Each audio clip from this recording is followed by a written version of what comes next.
Lubos na ikinababahala ni Senator Riza Ontiveros ang ulat patungkol sa umano'y mga Chinese spy na may kasabwat ng mga Pilipino. Ayon kay Ontiveros, nakakagalit ang ganitong issue lalo't nalalagay sa alanganin ang seguridad ng bansa.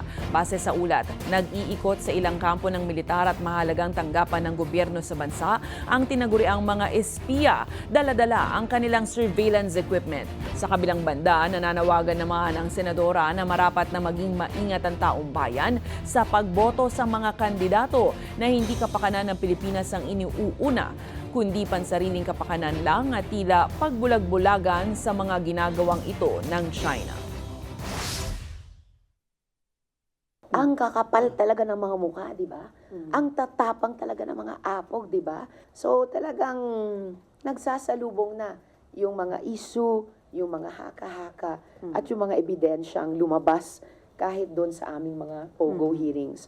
Konektado yan sa presensya ng China sa ating energy system, sa ating power sector, yung kanilang presensya sa ating telecommunication sector. At yan, ngayon nakikita natin yung hindi pa talaga masettle na issue ng espionage.